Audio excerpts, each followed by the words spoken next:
চাকুরি প্রত্যাশীর জন্য আসছে সুখবর। সরকারি চাকরিতে প্রবেশের বয়স সীমা বাড়ছে, পাশাপাশি বাড়ানো হচ্ছে অবসরে যাওয়ার সময়। এ নিয়ে অন্তর্বর্তী সরকারের নীতি নির্ধারণী পর্যায়ে কাজ চলছে বলে জানা গেছে। আর একই সঙ্গে রাজপথে আন্দোলন চালাচ্ছে চাকুরি প্রত্যাশীরা। চাকরির বয়সসীমা বাড়াতে এ বিষয়ক বিধিবিধান কোথায় কি সংশোধনের প্রয়োজন হবে তা খতিয়ে দেখা হচ্ছে। বিভিন্ন মহল থেকে চাকরিতে প্রবেশ ও অবসরের বয়স যথাক্রমে ৩৫ ও ৬৫ নির্ধারণ করার দাবি উঠলেও মানুষের গড় আয়ু বিবেচনা নিয়ে বয়সসীমা চূড়ান্ত হতে পারে। এক্ষেত্রে চাকরিতে আবেদনের বয়স ২ বছর বাড়িয়ে ৩২ এবং অবসরের বয়স ৩ বছর বাড়িয়ে ৬২ নির্ধারণ করা হতে পারে বলে বিভিন্ন সূত্রে জানা গেছে। রাষ্ট্র সংস্কারে সরকার যে ৬টি কমিশন গঠন করেছে, এর মধ্যে জনপ্রশাসন সংস্কারের জন্য গঠিত কমিশনের প্রধান হয়েছেন সাবেক তত্ত্বাবধায়ক সরকারের উপদেষ্টা আব্দুল মুইত চৌধুরী। এই কমিশনও বয়স সীমার বিষয়টি নিয়ে কাজ করবে। এখন সরকারি চাকরিতে প্রবেশে ৩০ আর অবসরের জন্য ৫৯ বছর বয়সসীমা নির্ধারণ করা আছে। এ ব্যাপারে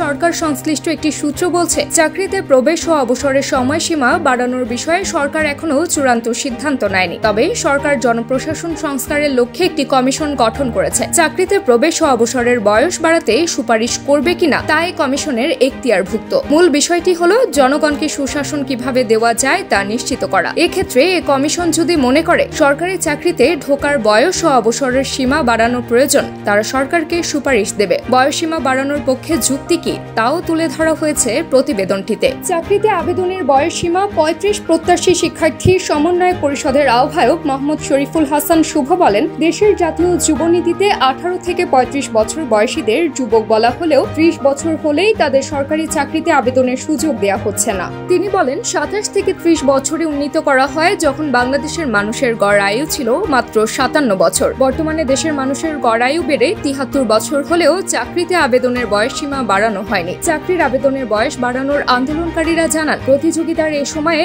অনার্স ও মাস্টার শেষ করে চাকরিতে প্রস্তুতি নিতে ৩০ পেরিয়ে যায়।